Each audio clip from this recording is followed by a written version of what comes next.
of order, we can begin and not hold all of you up any longer. So I'd like to begin with 2720, the Highway Patrol, Issue 1.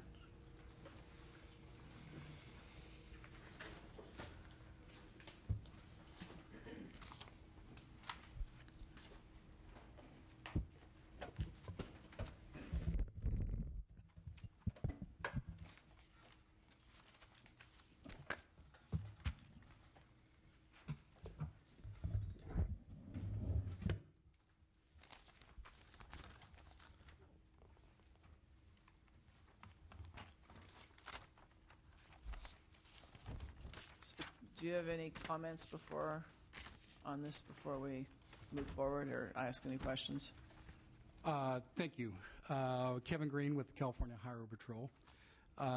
We've been working closely with staff since our last meeting, trying to fully explain the reason for the adjustment. We believe most of the questions have been answered.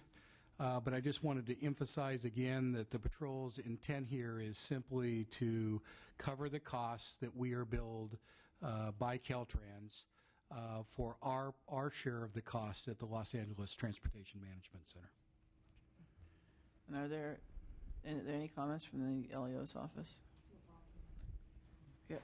I have a couple questions because some of them got answered by staff.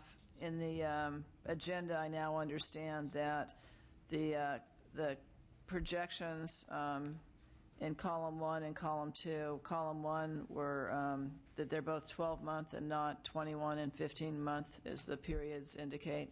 Correct? That is correct. Okay. In an effort to provide as much information as possible, we indicated the contract number and then the term of the contract, but the costs are annual. Okay.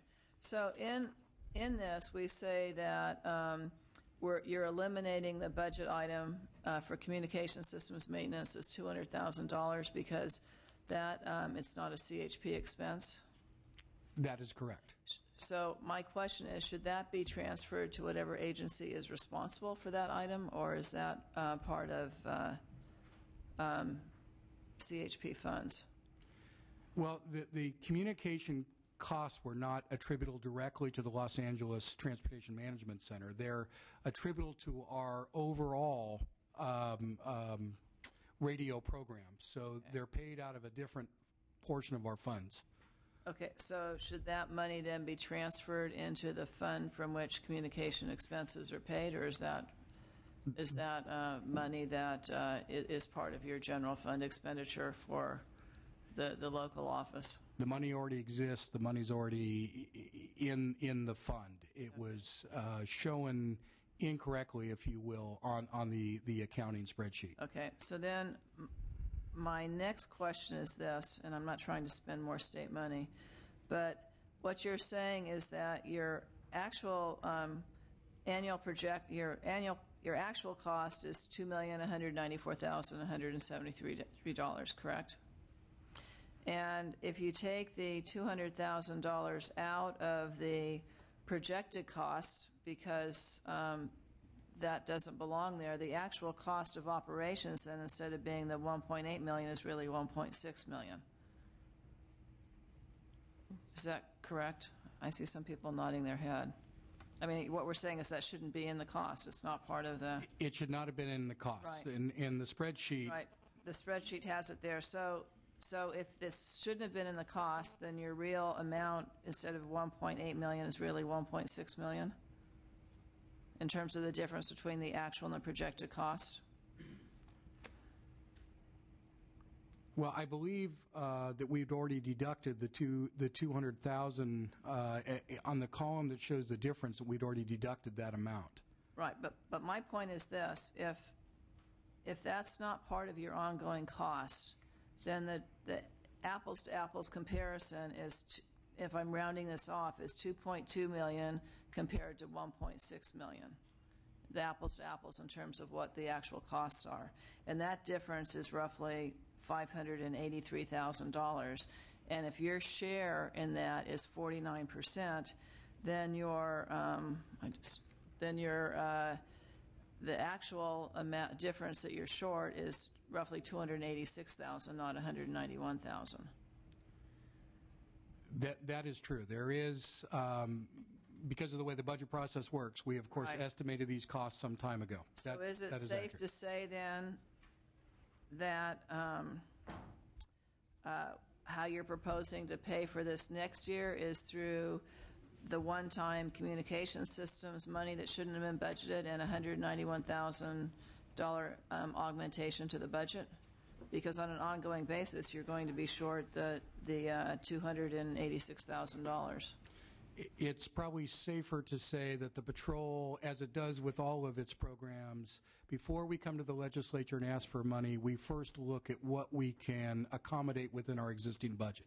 The $200,000 for the system maintenance was appropriated the first year, utilized the first year, and now will become part of our long-term radio maintenance. So the money will still be used out there, but we believe we can absorb the costs above the 191.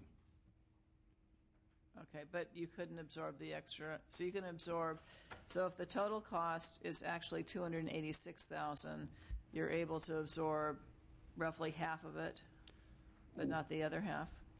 The simple answer is yes. Okay. Again, we attempt to look at our complete budget, look at what we can absorb, because we absorb many of the cost increases that come up against state departments. Some we cannot. And this was the amount that we determined that we would need to try to remain solvent, given all the other reductions that the patrol's been asked to make or has made internally. Okay. Let me see if Mr. Adams, I'll bring you up to date briefly.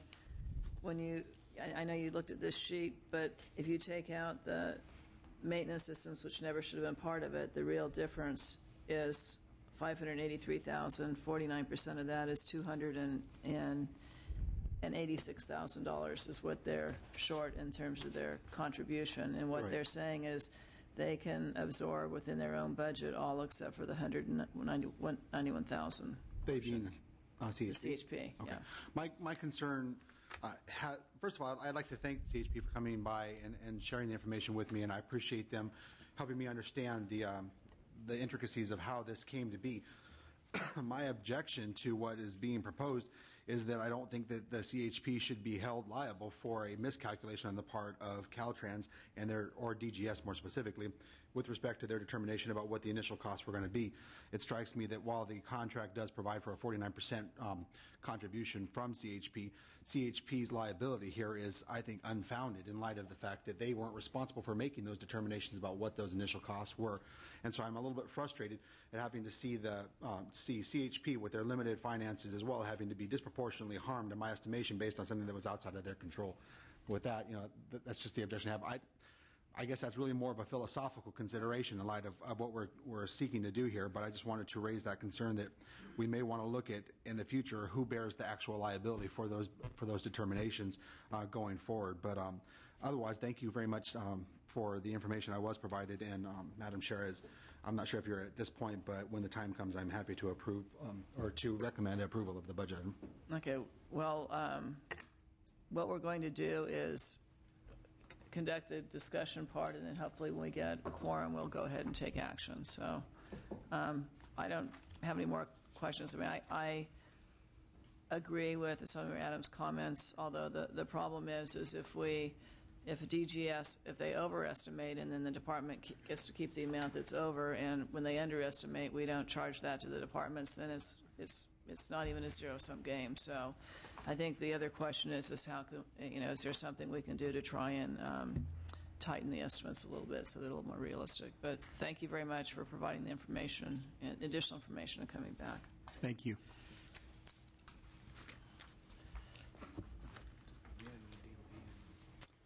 Okay, we're going to move now to 2740, the Department of Motor Vehicles.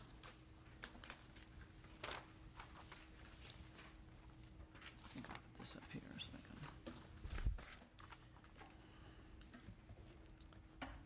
The issue number one is connecting the California veterans to federal benefits.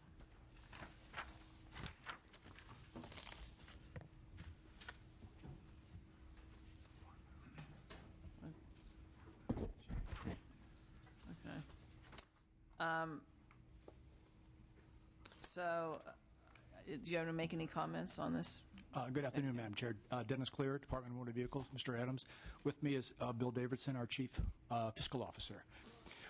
As the analysis says, we've been in discussion with Veterans Affairs now for over a year on how to start working in closer partnership with them, because we do recognize the potential benefit to the state to retrieve some of the federal benefits. So we've already worked up a poster. We're in discussions with CDVA on what the poster will look like to put in our office.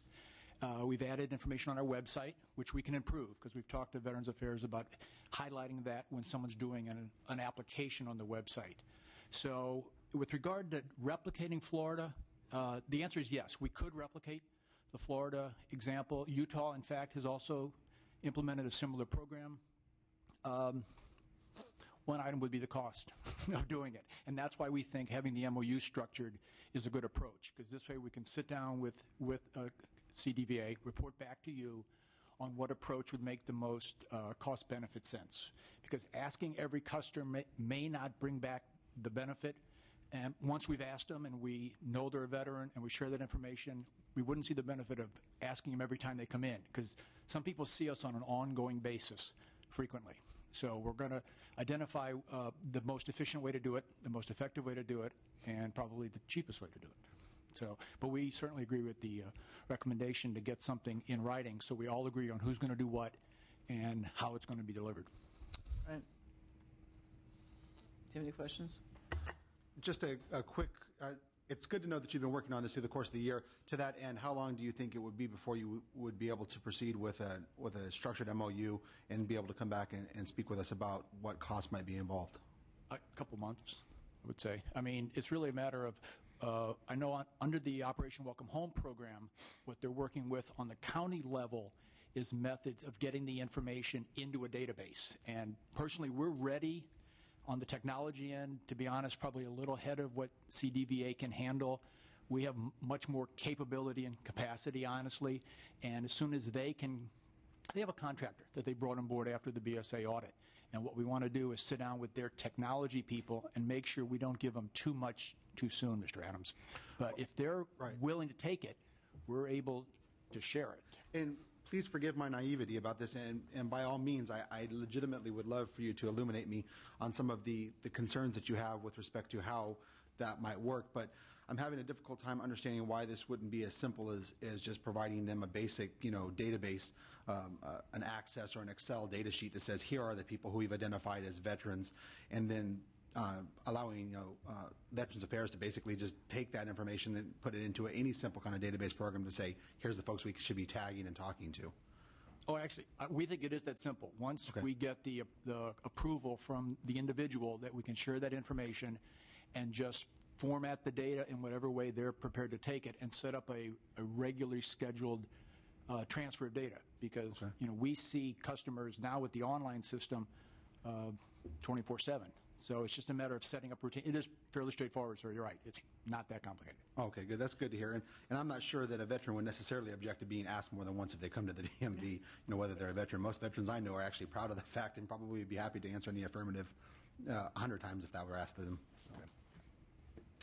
I don't have any questions. I think it's a great recommendation, and I think the estimates of additional revenue we get potentially are underestimated, because California is home to Camp Pendleton and Travis Air Force Base, and we have a significant military presence here. So I think anything we can do to help our veterans and increase the funds that come to them makes sense.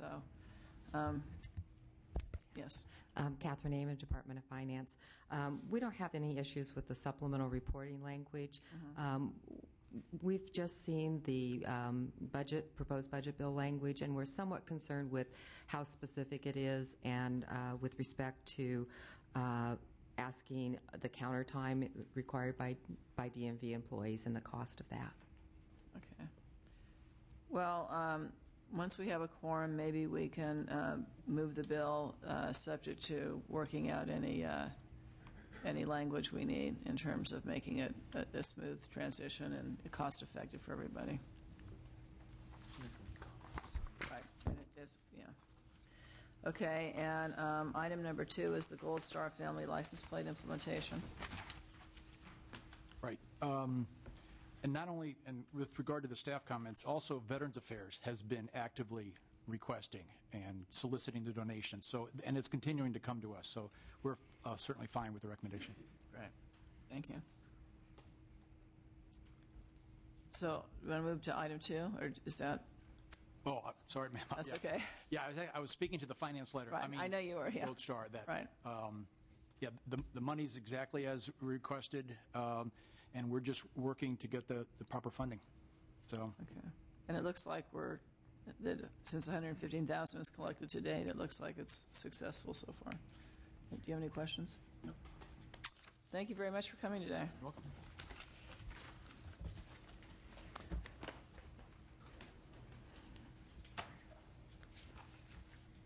We're going to move up to the top now to the. Oh, excuse me. I'm sorry. Issue item 20, 2700, Office of Traffic and Safety. I apologize, the Caltrans folks.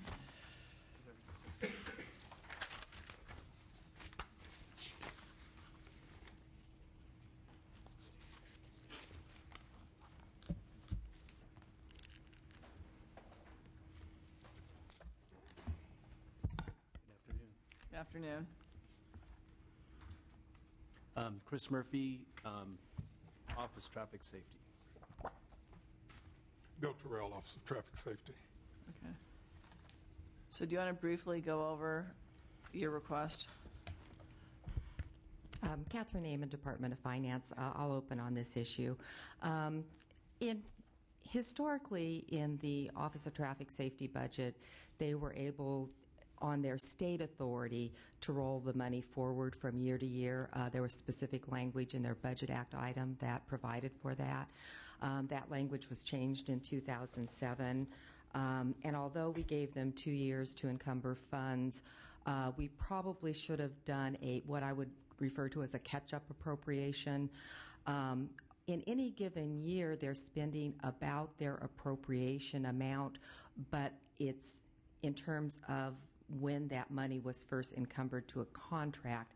Essentially, it's aged. They spend about 25%, the grantees, in the first year of the contract, by and large because from the time we have our federal appropriation, Office of Traffic Safety goes through a competitive grant process, so it's almost the end of the fiscal year before those local governments and state agencies have their specific allocation. So there's a relatively small amount spent in the first year. It is a larger amount in the second year, about 50% of the grant, and then in the third year and following, a smaller amount trails. One of the bigger items is the hazard elimination grants that are granted to Caltrans because they are doing actual projects, and Caltrans is here, they can speak to this issue, that require planning of projects. So we're working with Office of Traffic Safety and Caltrans to better align how we're doing the technical budgeting, and we needed to do this reappropriation to make sure that the grantees are able to spend the awards they've been given. Do you have questions? I have a couple of questions.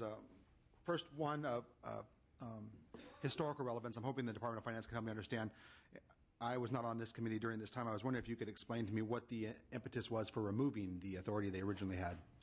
A few years ago, there was concern generally on the part of the legislature about state agencies informing the legislature when they have additional federal funds. There was a tightening up of what we call the Control Section 28 rules. That's where a department gets unexpected federal funds, and they come to the legislature. So there was some discussion back and forth, and I think this language in Office of Traffic Safety's budget that referred to them being able to roll money forward without respect to Section 28, I think it was just viewed as part of that cleanup. Okay. The other question I have is more of technical nature, and I was hoping the Department of OTS can help me understand how large is this pool, how many applications do you traditionally see for these dollars, and how much of the dollars are actually expended at any given point? We receive about 400 to 500 proposals, and we fund probably 170 grants. What are I guess you can't get into the minutia, nor would I necessarily want you to, but help me understand why you have reserve dollars at the end of it. It seems like that there, at least from my experience in local government, there was never a shortage of need at the local level, anyway, at the county level, for these types of dollars. So what is going on that's causing there to be dollars reserved in these accounts at all? Well, we have about 41% is our carryover, which, if you look at all the states, only 2 states probably do a better job than us. And it's kind of an inherent part of the grant business. For instance, you could have a city or a county that wants to procure a piece of equipment. They may think it takes 3 months. By the time they go through their process, a full year has gone by, so that money has to be carried forward. You could have a police department that wants to do, say, 15 sobriety checkpoints because of whatever reason. Could be weather, could be staffing problems. Maybe they only do 10 sobriety checkpoints.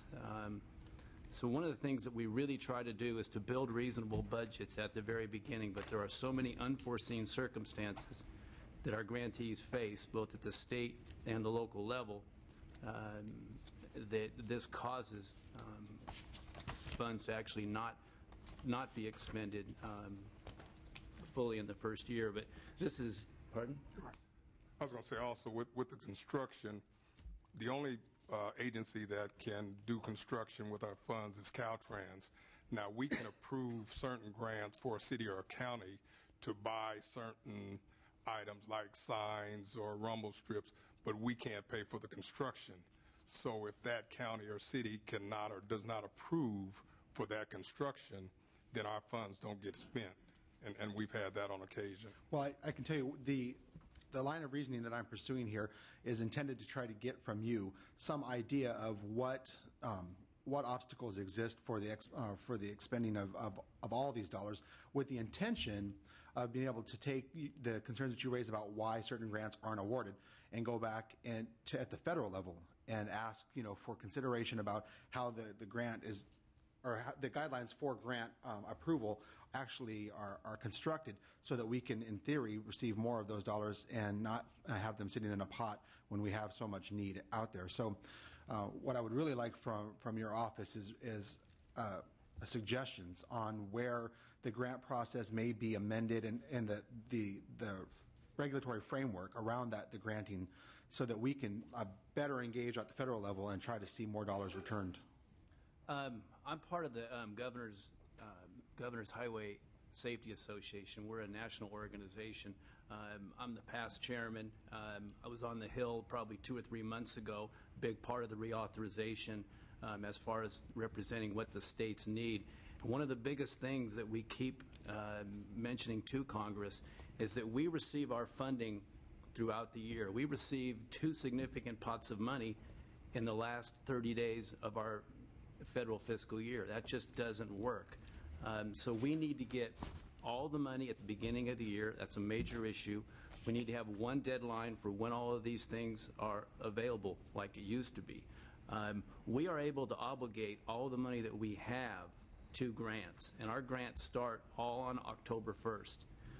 We are very performance-based. We have a great staff, and our grants do start on time, and we're very, very proud of that. And this is something that other states are striving to do. When I teach the executive management training for my counterparts who are new, we talk about carryover and all the things that we can do as highway safety leaders to get this money out the door in the most expeditious manner possible. We have really tightened things up. We've done a great job. We are a leader in this entire western region. Only 2 states are better than us in our Section 402 base program, Texas and Arkansas, and we're going to get those 2 states. So we really don't have too many constraints from what we can control. I think we do a fantastic job.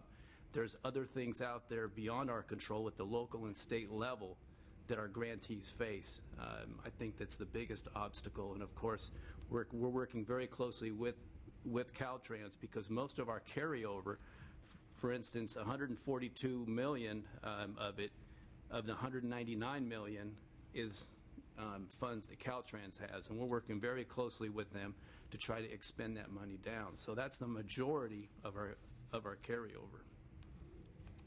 Thank you, Madam Chair. That's all my questions. When you say it's funds that Caltrans has, so is it money that's coming out of your account, or is this when? Yes. We receive the funds and then we grant it to Caltrans because these funds have a specific purpose, and it is to manage hazard elimination projects, which Caltrans does, guardrails, mediums, things. So do you then approve the projects and then you deposit the money into Caltrans?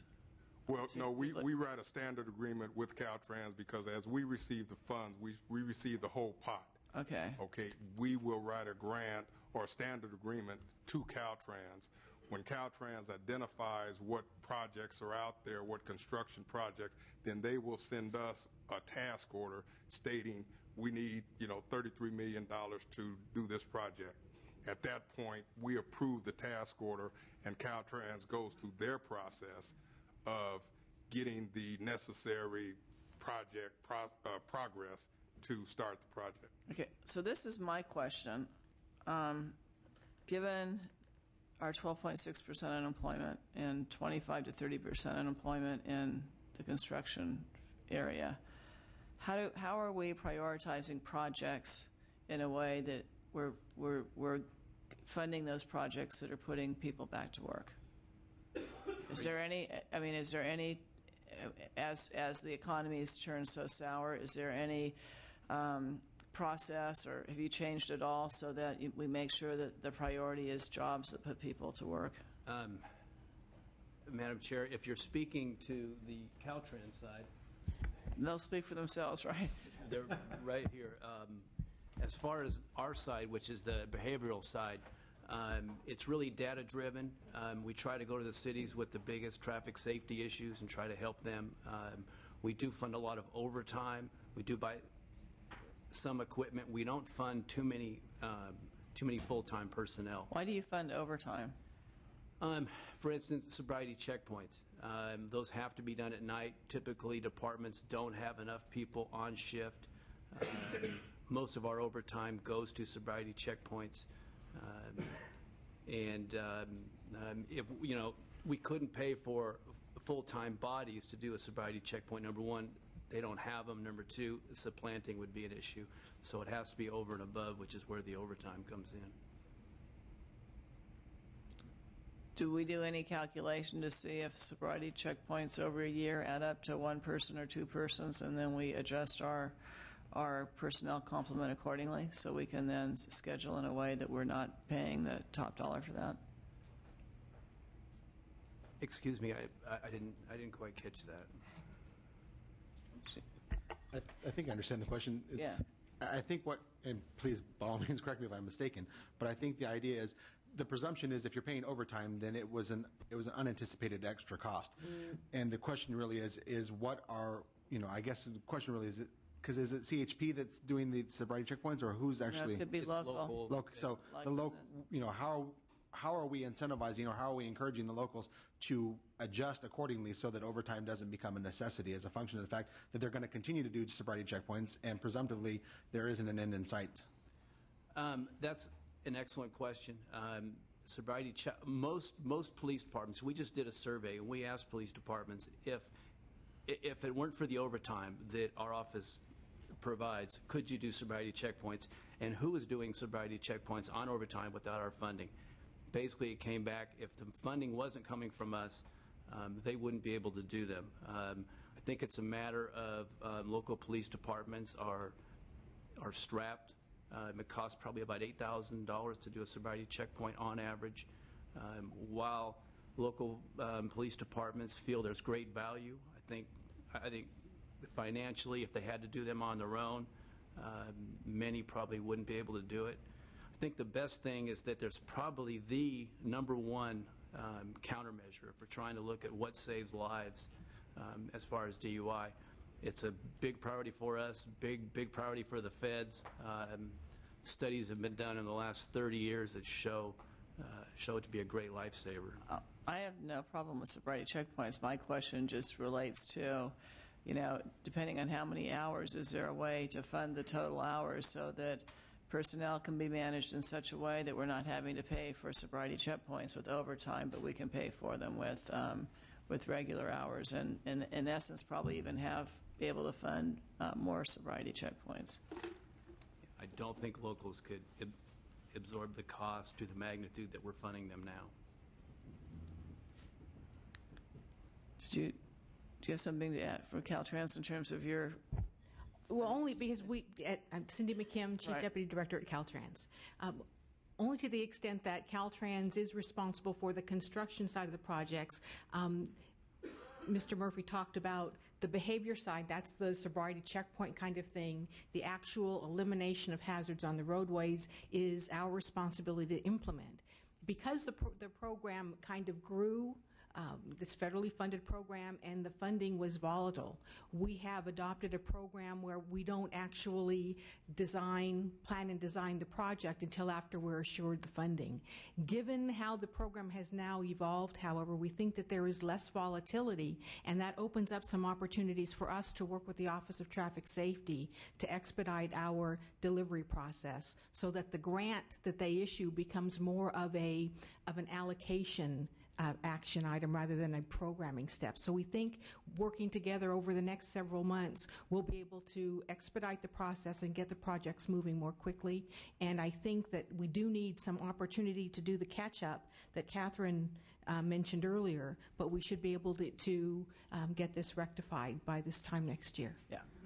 I mean, I don't have a problem with moving the money forward. My only recommendation, I mean, if you have, it says here you get roughly $100 million a year. So if you spend 25% the first year, 50% the second, 25% the third, by the time you get to the third year out, you always should have close to a year on reserve for encumbered expenditures. To the extent you have $140 million, and you're also going to, or however much you said you had, and you're also going to get another $100 million in at some point in time, I would say we should do $140 million in projects, get them out as quickly as we can, and get people back to work. Exactly. That's my biggest concern. I share those concerns as well, and just as a point of reiteration, if the department could please provide me with just a simple white paper or a briefing paper on the issue of the timing of the depositing of the funds from the federal government.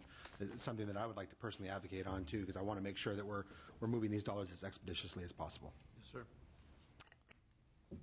Thank you. Caltrans, I guess you can stay. Fine, thank you.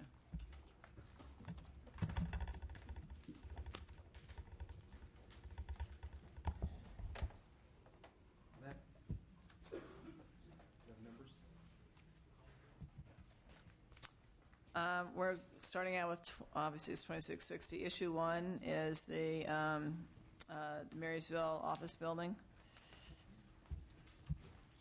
It's the permanent increase in operating expenses to pay debt service.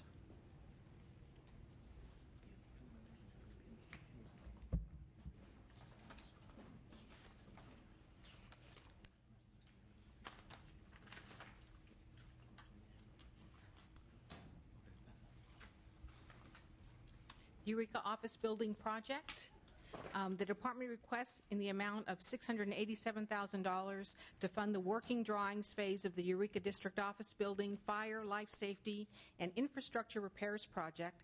The total project cost is $10,098,000, which includes $695,000 for preliminary planning, funded from fiscal year 9-10, $687,000 for working drawings to be funded in 10-11, and $8,716,000 for construction to be funded in 11-12.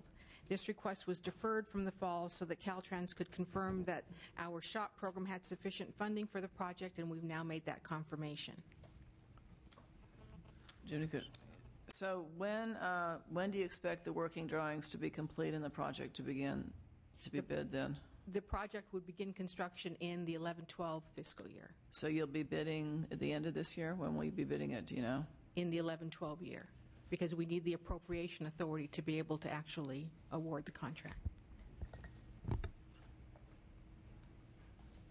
So let me just just for myself, so that you're estimating the construction cost to be 8.7 million, so that money is not encumbered at this point in time?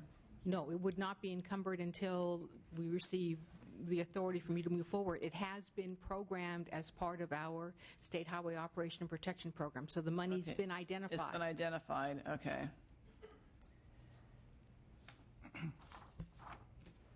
Then we'll go to item number 1, the Marysville office building. This was, I thought we just did the Oh, excuse Eureka me. office. That was Eureka. I'm sorry.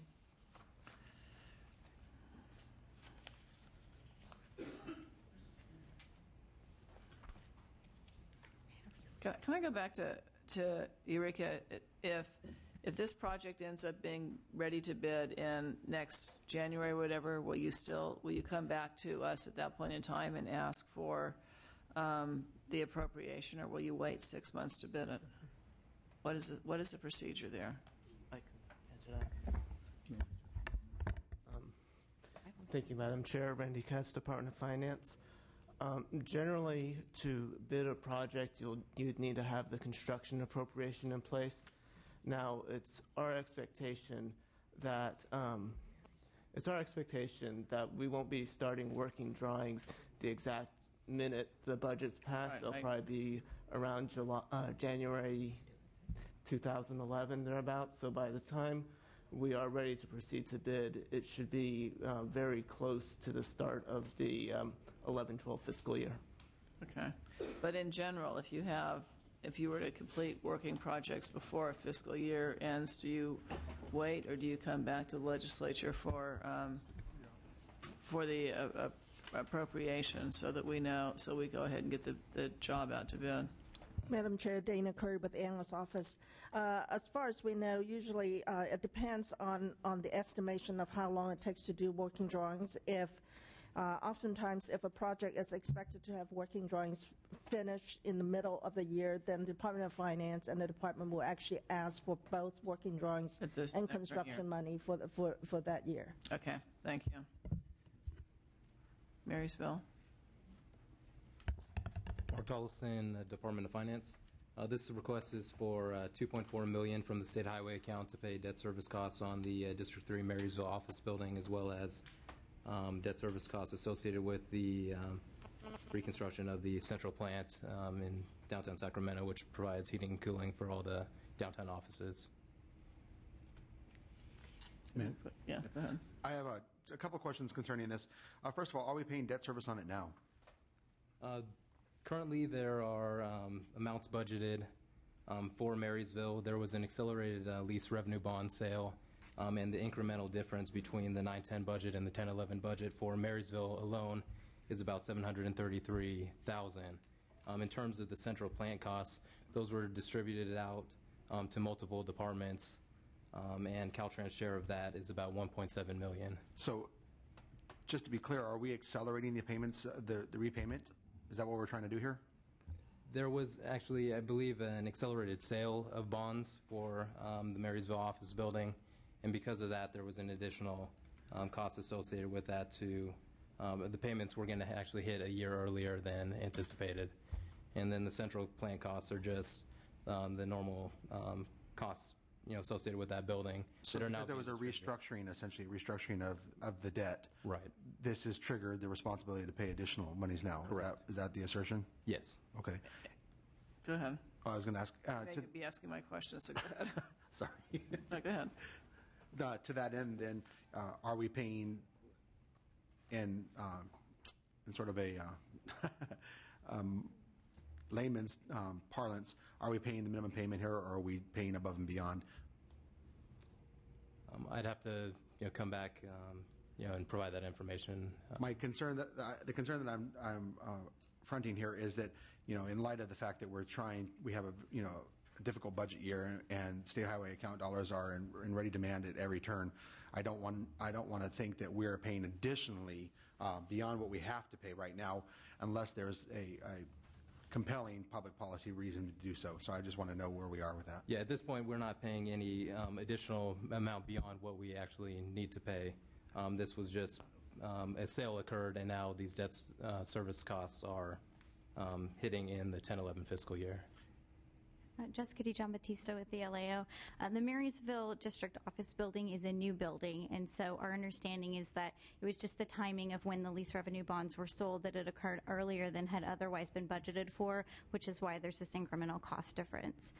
To our knowledge, it's not a total restructuring of the way that the facility was proposed to be financed. Understood. Okay, to that end, too, how long will it take to repay this debt?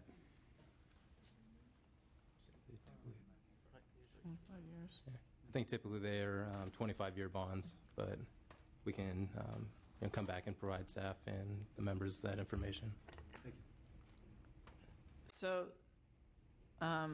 this is an increase. Did we sell them at a higher interest rate? I mean, why? Normally, I would think that you would be selling your lease revenue bonds at the time you begin construction, and so now is it completed and we're now it's higher than we thought? I don't understand why. Once you sell the bonds, you should have the payment schedules down. Yeah, and I think this actually has to do more with the timing of the actual bond issuance. I think in the 9-10 fiscal year, we are anticipating the sale to occur at a certain time where debt service payments would hit at a different time in the year. Because they were sold a little earlier, there is this increment that will need to be paid in the 10-11 fiscal year and ongoing. It's just a matter of the timing and how those costs were budgeted. So will the bonds be paid off a year earlier if they're hitting early? Potentially, it'll occur a half a year earlier or so. Well, so what is the total debt service on the bonds then? That's something we'd have to come back and provide.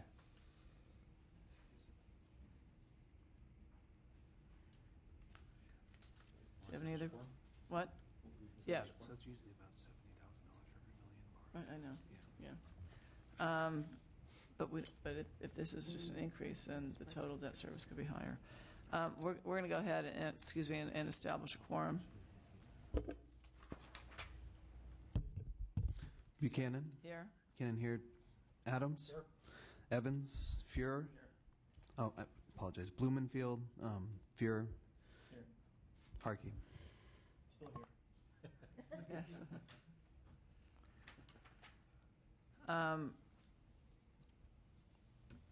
Do you want to make a motion? Yeah, I'm fine with this. I think this is fine. I would move the item as recommended. This is 2660, the Caltrans issue number 1. The I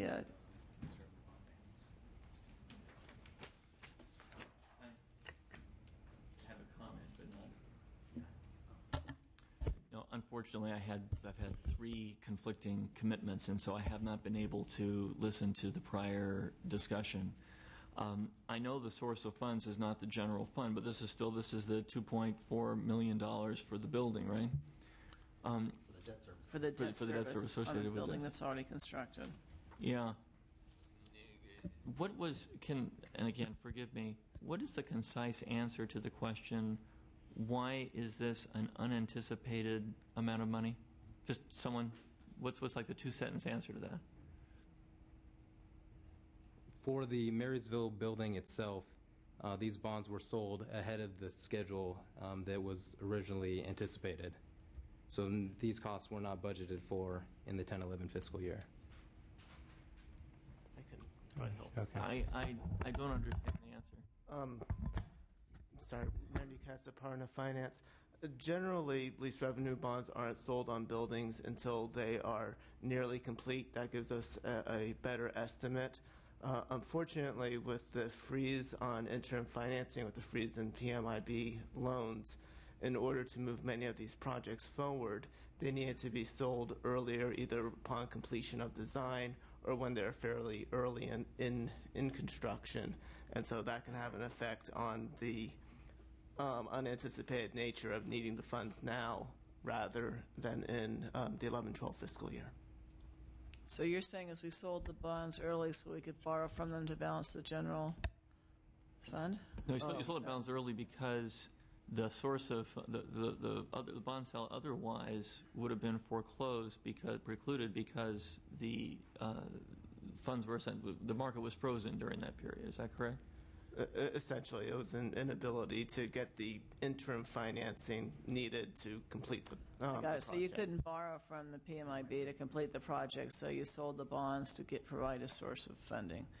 And in your original projections, then, you anticipated the repayments starting next year instead of this year. That's correct. All right. Now it's clear. Okay. Thank you for indulging me on that. I'm sorry. No, that's okay. You asked the question better than we did, I think. You clarified it for all of us. Thank you. Okay. All right, so it's been moved on. Moved in and seconded, so. Yeah. Buchanan? Aye. Buchanan, aye. Adams? Aye. Adams, aye. Blumenfield? Fuhrer? Aye. Fuhrer, aye. Harkey? 3-0. Now we're going to go to issue number 2, the Garvey bond debt.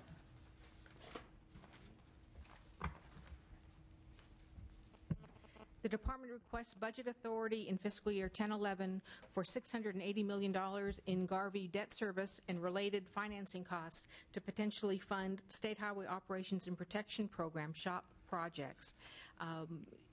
However, your staff is recommending that we revert the 2009-10 Garvey debt service and reduce the 10-11 Garvey authority to $1, given the fact that there is more federal funding becoming available for SHOP projects than we had anticipated when this budget letter was first proposed, and also that there be budget bill language to augment the 10-11 Garvey authority up to $680 million if, in fact, it becomes necessary.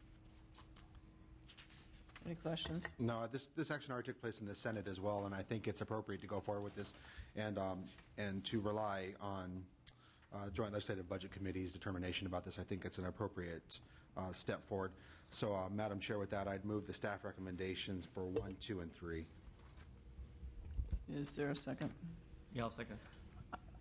I do have a question. I had the asphalt contractors up in my office today, and, they've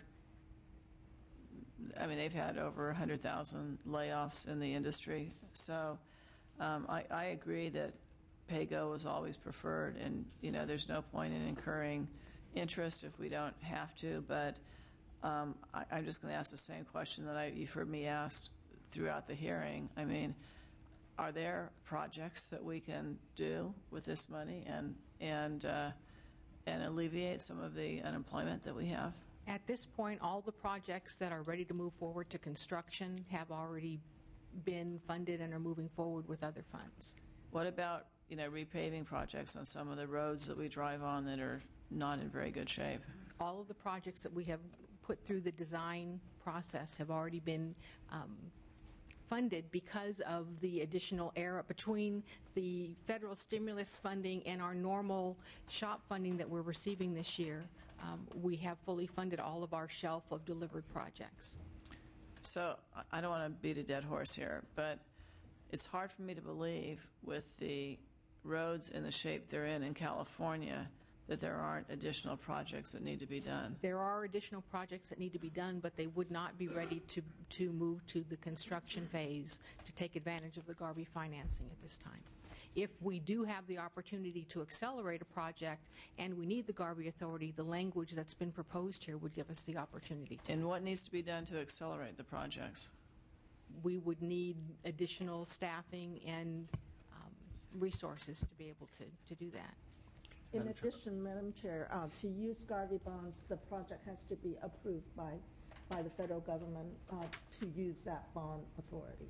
Okay. So, and there are additional administrative costs to the department. So, according to the department, Garvey bonds should be used for larger projects in order to minimize the federal administrative costs.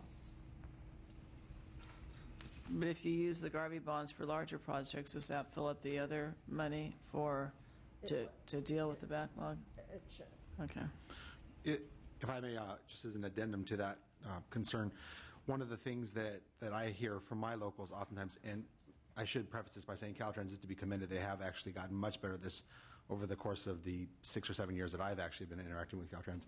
But there does seem to be a general complaint amongst our local transportation folks that one of the big holdups to these projects is the amount of time it takes for the Caltrans engineers to get through the design project, through that phase. And my question for you, especially in light of what the governor's proposing with the elimination of a series of positions, potentially engineers from Caltrans, is what is your perspective with respect to contracting out more of these engineering jobs and trying to get these things moving in a more expeditious fashion? We could, if we have the authority to contract out, we can contract out. Do you think that it would be a benefit to the department to do so? In certain circumstances, yes. And there's no way for you to know this, so I don't want to put you on the spot and say, well, how much of your work could potentially be contracted out. But I am concerned about how Caltrans will choose to prioritize what contracts out and what doesn't. Frankly, I'm of the opinion that we need to move forward in that direction towards a greater authority for Caltrans to contract out. And I'll be interested in knowing through the course of the year as we move through this process, those guidelines that Caltrans can develop that will show us how they plan on making those determinations about what is and what is not necessarily a priority project for outsourcing, if you will. Okay. And my only comment would be we need to get the projects moved forward, and if we're going to lay off engineers that are skilled and can move these projects forward and get them out to bid and put people back to work, that doesn't make sense either. So we really need to anticipate the best way to get jobs out, because we know the private sector construction industry is struggling, and the real jobs are out there are with public jobs. So we have a motion and a second, I believe. Can we call roll? Buchanan? Aye. Buchanan, aye. Adams? Aye. Adams, aye. Blumenfield? Fuhrer? Aye. Fuhrer, aye. Harkey? 3-0. Issue number 2, or excuse me, issue number 3, public-private partnerships. BCP 13 requests the establishment of continuous appropriation budget authority for availability payments associated with the public-private partnership agreements. Total availability payments over 30 years are projected to be up to $3.45 billion, or $115 million annually for 30 years. The availability payments will be used to fund the construction, operation, and maintenance of high-priority transportation projects. I continue to be troubled by the fact that we seem to be moving forward, especially with the Doyle Drive project, as a public-private partnership when it does not seem to be consistent. And as of this afternoon, I received documentation that seems to now contradict another authority with respect to what does and doesn't qualify under the guidelines of our public-private partnership rules. And so I'm kind of curious what Caltrans is thinking here, what the idea is. Are you moving forward presuming that this is legitimately qualified as a public-private partnership, or where do you guys stand on that right now? Komer Joseph with Caltrans. I'm the P3 manager for the department. We're moving forward. We started work on the Dole Drive project, and beginning with a business case analysis to understand whether or not it even makes sense as a P3, and we went into it understanding that it does make sense. And we went into it also knowing that it does in fact qualify under the current law as a P3. There's a couple of points that I think have been made by Ledge Council as to whether or not it's qualified. And the first one is that a P3 project has to be a supplemental facility. In other words, it has to be a project that builds something new in addition to the existing facility. In fact, that's not how we've read the law. The authority that we have suggests that as projects are defined by this particular law, it allows for rehabilitation and reconstruction. They're itemized in the definition of what a project is under Section 143 of the Streets and Highway Code. So we believe we are we are doing the right thing by pursuing this as a P3 project, even though it's a major reconstruction of the south access to the Golden Gate Bridge. But what do you say to the argument that it's been advanced that the public-private partnership rules that the state has adopted require there to be a toll of some sort, that component exists? Well, and I think that's the other argument that's been proceeded about whether or not this is a valid approach to a P3. The law, the way we've read it and interpreted it through our legal counsel, and we actually have supporting counsel opinions from outside the department as well, that would suggest that the law does not mandate tolling. The law, we still need authority to be able to toll. And so what the law is doing is actually giving us authority to toll if necessary to do a project. The law provides for us to be able to toll if we need it, but it also said that we can use all the powers available to us. I think it's section F2 under 143 that talks about being able to use all the powers available to the department to implement this section of law. One of the things that you said at the beginning of your comments intrigues me because it's the rationale that I'm having a difficult time understanding. And please feel free to disabuse me of this notion if you feel like I'm off base here, but it seems to me that the whole point of public-private partnerships, or at least a fundamental cornerstone of what makes public-private partnerships desirable, is the shifting of liability. That's right. It doesn't appear that the state's shifting liability to anyone other than the state. It seems like the state is going to be responsible and on the hook for making these payments to this private company for 25-odd years. How is that shifting liability to a third party that would absolve the state of any of that risk? Oh, I think it's an excellent point. The whole notion of public-private partnership is, in fact, shifting the risk to the private sector. Over a 30-year period, if we do, in fact, go into this project as contemplated, we would be contracting with a private entity to operate and maintain this roadway, and they will be absolutely liable for everything on that roadway, including the major rehab, routine maintenance. Now, one of the things that I think we need to say up front is what the P3 process allows us is, instead of us expending the $500,000 or so in a capital reconstruction that we would have gone into, we are retaining those monies, and those monies are available to do other projects in the short term. And the private sector brings its financing to build the project and then operate it. And we then pay them on an availability basis only. In other words, there's a threshold that's set that they have to maintain the road to. To the extent that they meet the threshold, they get their payment. If they don't, there is a deduction that's made. Okay, let me understand. So because I'm trying to think of what, we're talking about shifting risk liability, the risk and our liability. The concern I have is that you have a private company who is not personally vested of the responsibility of trying to generate revenue to provide for the maintenance. Instead, they're receiving payments from the state of California to do the maintenance operation.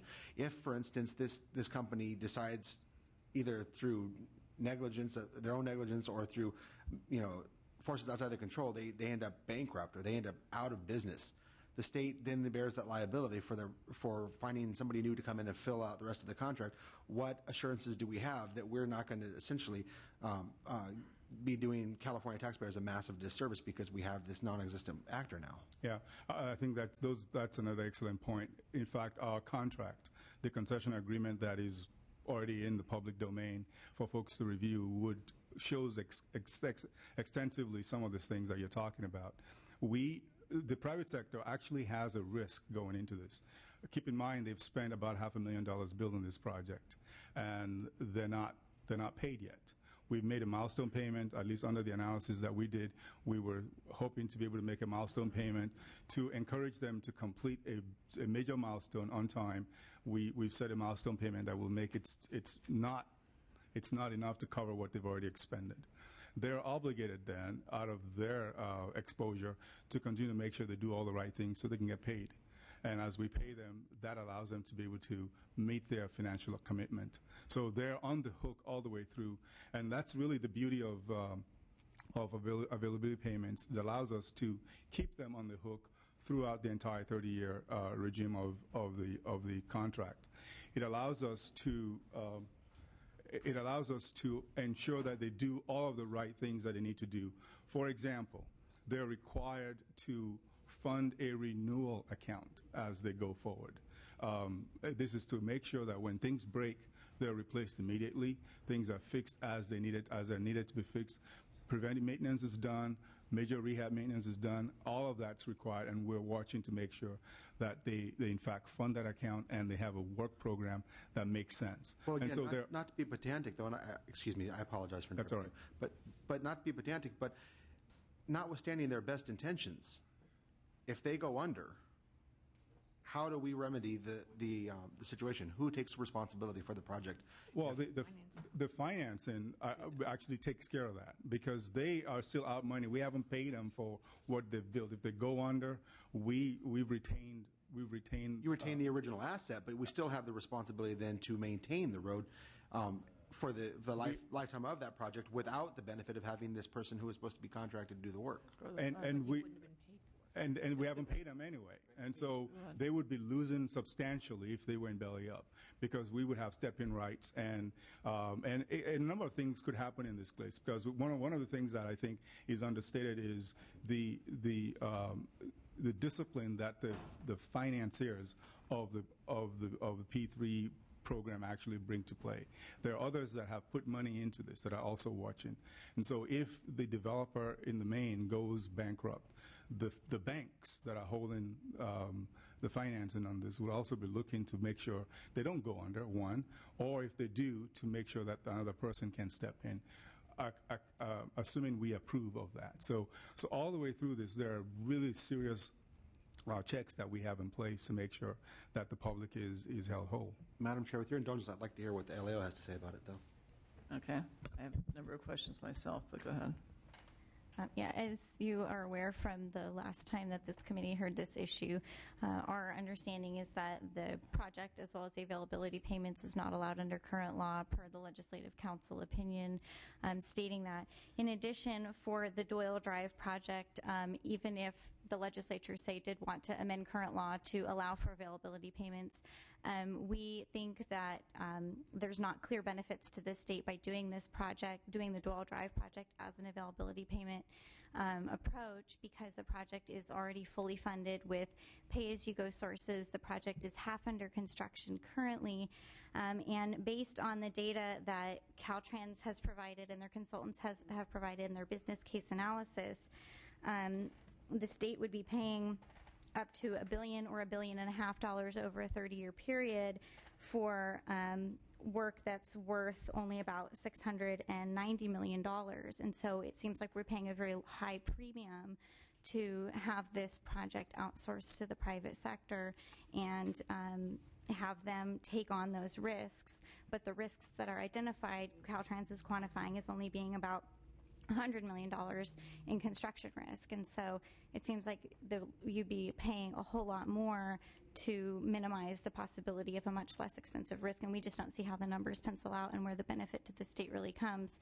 And the only way in the business case analysis that the department gets to having a bottom line benefit to the state is by just applying a very high discount rate to say, well, because you're paying these funds in the future, that they're worth less.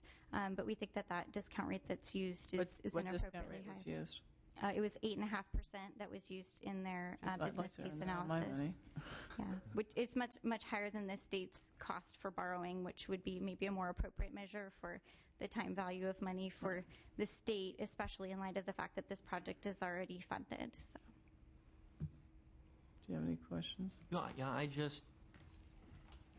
when you have Ledge Council saying you can't fund it this way, and Caltrans says, as I think I heard you say, but we have outside counsel saying it is okay. We have our counsel saying it's Your counsel saying it's okay. As well, yes. But as legislators, our lawyers are saying it's not okay. So at best, there is an internal conflict about this. And if I were to guess, I would say that even if we thought it was a good idea to go this route, this conflict of legal opinion is going to lead someone to sue us. And that can't be a good thing. And so I don't really understand that the game plan would be under a scenario in which the legislature's lawyer is saying you can't do it this way. I guess the reliance is that the agency's lawyers are right and our lawyers are wrong. Has there been a dynamic where the lawyers have sat down with each other to hash out that analysis? leaving aside the LAO's financial concerns. Please. There's obviously some differences of opinions on each legal side. I apologize, sir. Would you mind identifying yourself? Jim Parks, Finance. Then it would go to intent. And what we did is we didn't ask, but Senator Cogdill, who authored this bill, sent a letter to the California Transportation Commission clarifying details in it. That the intent was not only for toll roads, but for P3 type of projects, and that, and I believe you guys all received copies of this letter, and also that a project like Doyle Drive, in his estimation, was eligible for this type of. In whose estimation? Senator Cogdill's. Okay, and how many senators does it take to enact legislation? How many senators? It takes a majority. The answer is not one. No, but he's the author, and so it goes to the intent. It goes to the author's intent. Yes. It doesn't go to legislative intent. When the senators voted on that, that may not have been their intent or understanding of the bill. Well, when the assembly voted on it, it might not have been the assembly's understanding. When the governor signed it, it might not have been the governor's understanding. It's information, but it's not dispositive information. He's not a unilateral arbiter of the outcome here. I guess my comments are these. When I read the packet of information that's going to the CTC and the other information we had, there were two opinions that say this is not a legal use of funds. So, piggybacking on Assemblymember Spear's comment, when we're looking at a construction project that's estimated to cost $495 million, I don't know how much money we want to spend litigating this and delaying it, particularly when you've got a bidding environment that's the best in my lifetime. Okay, so it doesn't make sense for me there, and this is not a, we can use the term availability payments, okay, but it's not how I understand they're typically used based on meetings that I had when I was with some groups up in Canada, typically used for projects. And when you talk about the bank's interest in this, when we bid projects, we have surety bonds, performance bonds, and other guarantees that a project's going to be completed. But what we haven't done, to my knowledge, in the history of the state, is say we are going to prioritize the maintenance of one project over every other project in the state of California. So you have a situation where you're asking for money based on a discount rate that all of us know is not realistic. Okay, and we're prioritizing a project, maintenance of a project that's a mile and a half concrete that is, and you're asking us to pay $115 million a year for that. And there are projects throughout this state, and when dollars become scarce again, I think we need to prioritize, take a look at all the projects in California and prioritize the projects that we believe have the greatest need. So given the fact that we've got a good bidding climate, that we have two opinions that tell us that this is not legal, that we're on top of that being asked to make an allocation for 30 years and prioritize one project, maintenance project, over every other, I can't support this. I just do not think that that's the way the taxpayers expect us to pay to spend their money. And on top of that, I mean, if we are going to enter into P3 partnerships, there's got to be a better way of evaluating them. And I also do not know how we appropriate $3.45 billion on projects that we haven't even identified. We have such extensive need in this state with our roads.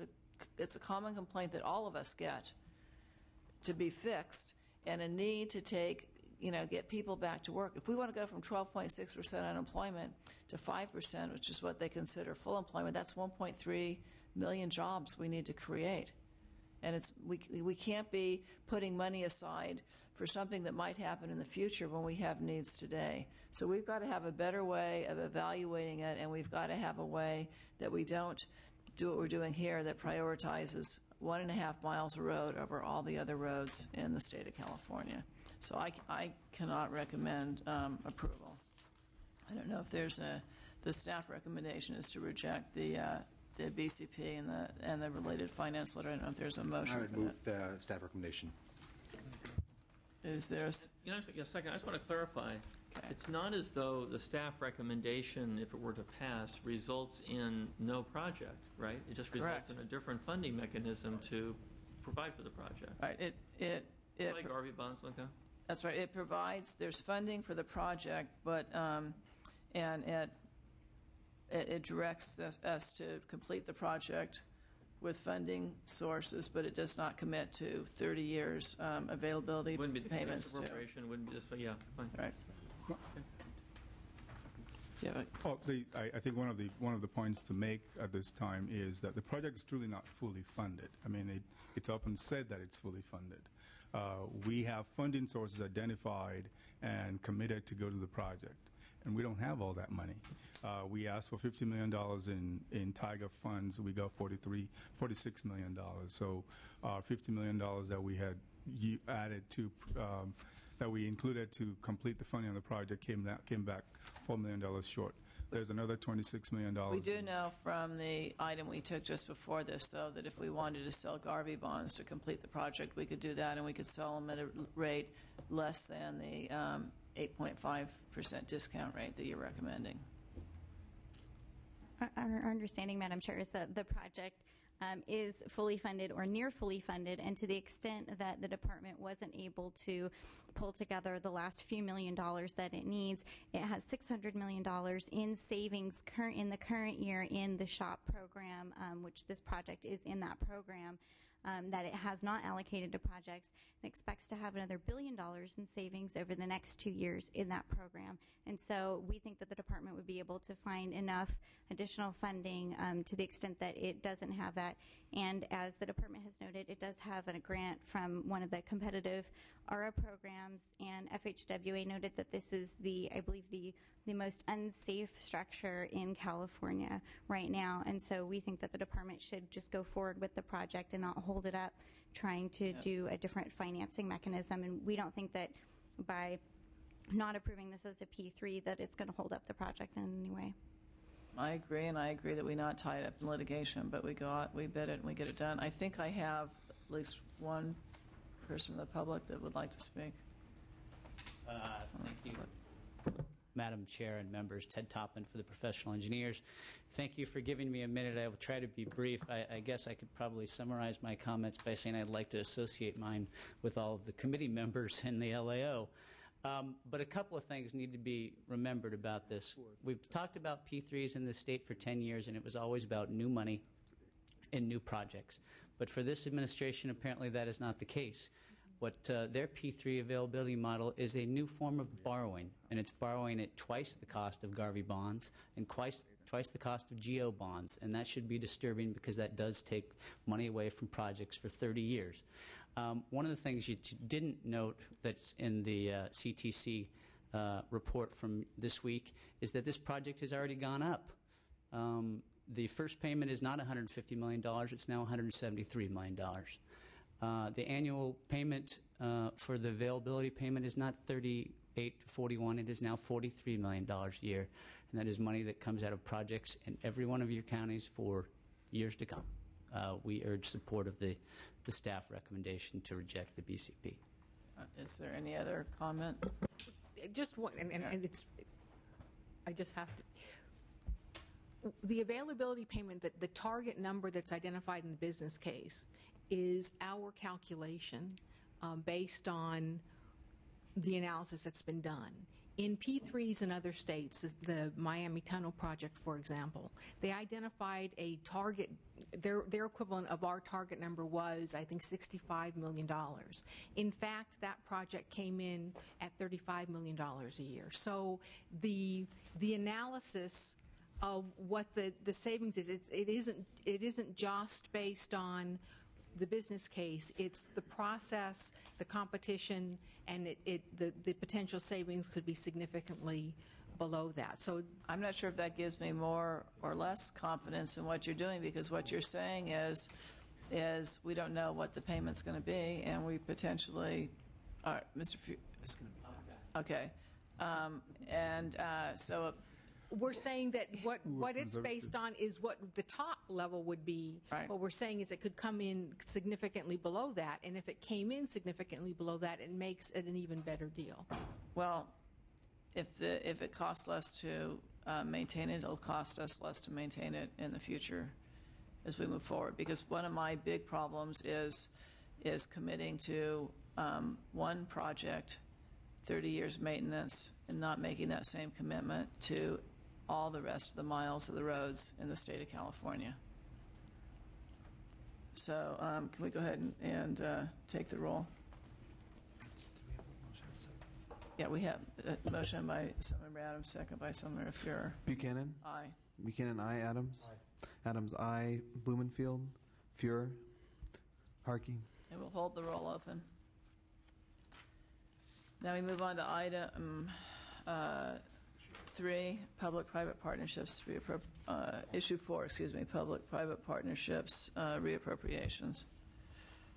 The Budget Act of 2009 authorized up to a total of $8.5 million, of which $6.9 million is subject to future augmentation for legal, financial, and technical services to evaluate, review, and analyze potential projects for P3 procurement. The $1.6 million approved was used for legal and financial advisors. Furthermore, for fiscal year 10-11, the Department requests the reappropriation of the balance of the budget authority under Provision 12 of the Budget Act of 2009-10. The current balance is $6.9 million. If the current augmentation request of $500,000 is approved, the balance would be $6.4 million. Okay. Do you have any questions on this one? Okay, we have, as the staff recommendation is to conform with the action taken by the Senate. So I would move that recommendation. Okay. We would ask that Yes. that the action not conform to the Senate's action, but take a different action, give us $1. Well,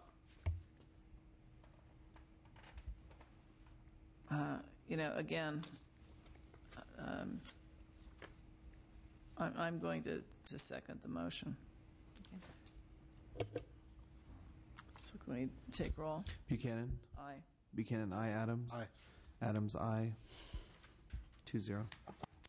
Now we'll hold that open in issue 6. Their quality mandates. Or issue 6 is the load rating of the state bridges. Issue 5 is fine. Issue 5, you're right, I'm sorry. We're going to load rating. The Department requests approval to redirect 9 positions and $1.3 million annually to complete load rating evaluations on approximately 6,800 state bridges over 10 years. Approval of this request will bring us into compliance with the most recent FHWA requirements.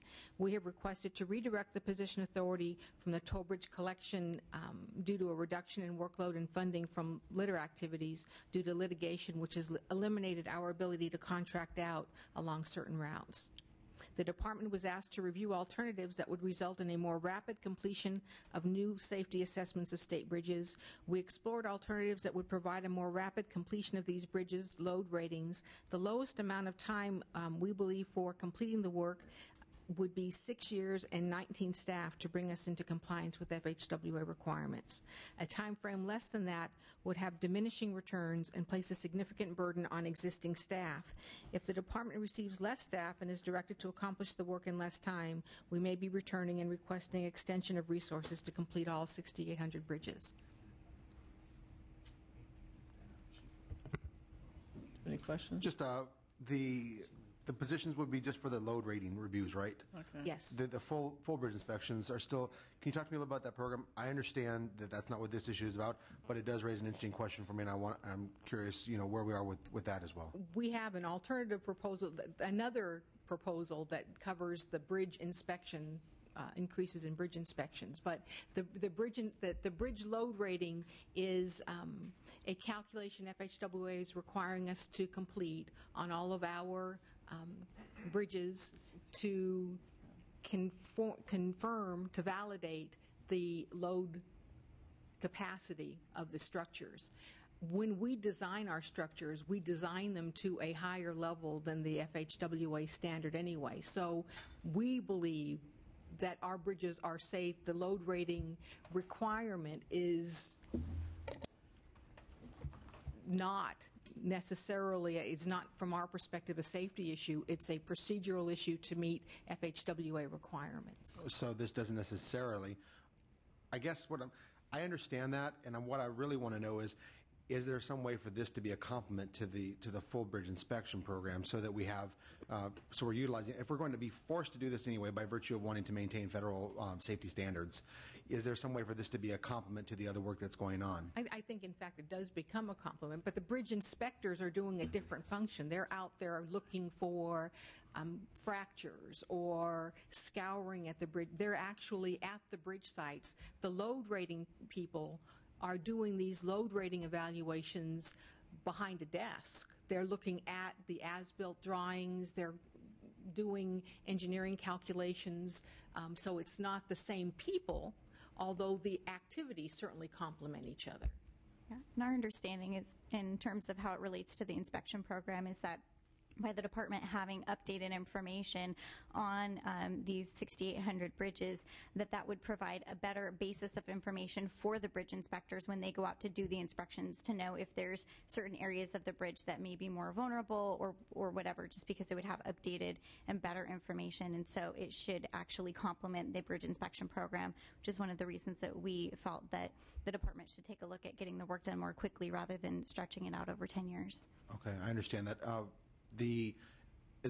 I guess all I want to know is I want to ensure that there's not some duplication of effort. If a bridge inspector has to also verify load ratings beforehand. It's two different activities. Okay. They're complementary, but they are not duplicative. Understood. Okay. Thank you, Madam Chair. Those are all my questions.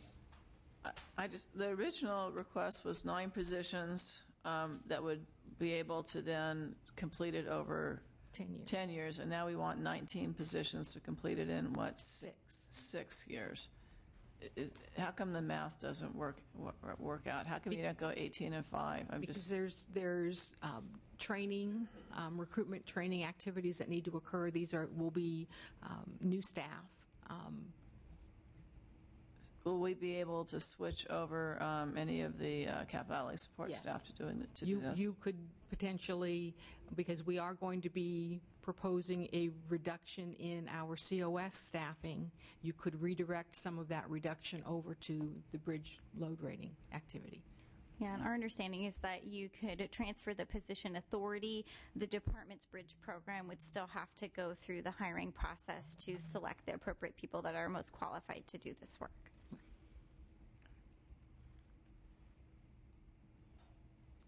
Well, my recommendation would be that we do the 19 staff in 6.5 years, so that we actually get caught up, but that we do that by transferring authority, that give them authority to transfer the positions from the capital outlay staff. I would support that. I'd move that motion. Okay, can we do the roll? Oh, I second. Buchanan? Aye. Buchanan, aye. Adams? Aye. Adams, aye. 2-0. And issue number 6, the air quality mandates. The department requests a one-time increase of $57,256,000 in operating expenses. I'm sorry, because I'm having trouble reading without my glass. From the state highway account to comply with various federal, state, and local air quality control mandates.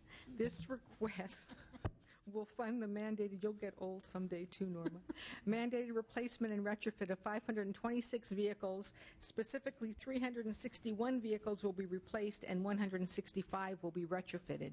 This helps us achieve compliance of the mandates adopted by the California Air Resources Board, South Coast Air Quality Management District, and the U.S. Environmental Protection Agency for fiscal year 10-11. Since we first discussed this issue, we have met with ARB to determine whether we could get a temporary deferral of the compliance dates, and we have been unable to secure such a deferral.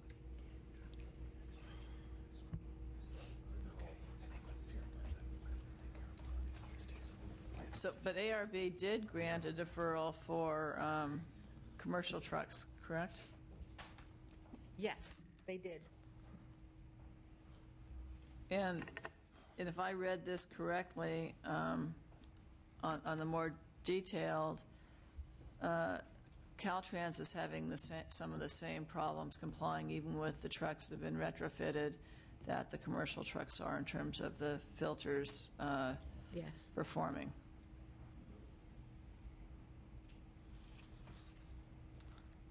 I'm sorry, Madam Chair. I won't belabor this point because we've had this conversation multiple times. I can't support this. This drives me crazy. I wish that we had CARB here to answer how they could defend this kind of mandate at a time when we're struggling to make our budgets work. And to that end, I can't support this. I'd be happy to make a complimentary motion just to move the bill, but I won't be supporting this today. I know you've brought you're bringing this back from the second time, but I think we're going to have reconsideration at another meeting. And if there are any changes in the actions by CARB during that time, then you can update it. Because while I share my colleagues' frustration, especially spending money retrofitting trucks that the retrofits are failing. I mean, that to me is a real waste of money. At the same time, I don't know how you can be the state and not comply with your own laws. So I'm just going to ask that we bring this back for consideration at another meeting. And Madam Chair, if I could just, if the administration is listening right now, I would strongly, strongly encourage you to sit down and help us reconcile how it's possible for one state agency to be penalizing, I would argue punitively, but I don't think that opinion is universally shared at a time when we can't barely make our budgets work with every resource that we have at our disposal. I appreciate the comment. So now we have some items we took up at the very beginning. Under the California Highway Patrol, Issue 1, the operating cost for the Los Angeles Transportation Management Center. And Madam Chair, I'd move the item as recommended. Second. Buchanan? Aye. Buchanan, aye. Adams? Aye. Adams, aye. 2-0. And issue number 1 under item 2740 for the Department of Vehicles, the connecting California veterans to federal benefits. I'd move the item as recommended. Second. Buchanan? Aye. Buchanan, aye. Adams? Aye. Adams, aye. 2-0. And we will be holding those open, obviously. And issue number 2, the Gold Star family license plate implementation. Move as recommended. Second. Buchanan? Aye. Buchanan, aye. Adams? Aye. Adams, aye. 2-0. And the last item was 2700, issue 1, Office of Traffic and Safety. I'd move the item as recommended. Second. Buchanan? Aye. Buchanan, aye. Adams? Aye. Adams, aye. 2-0. And we will hold these items open.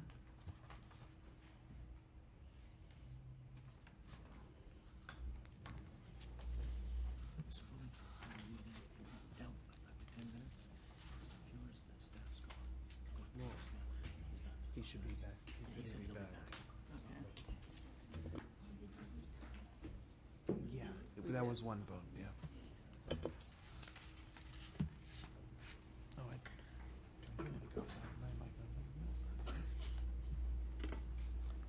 Thank you. We're going to hold the roll open until Mr. Fuhrer, I believe Mr. Blumenfield, is here. So we. Thank you, Madam Chair. Thank you.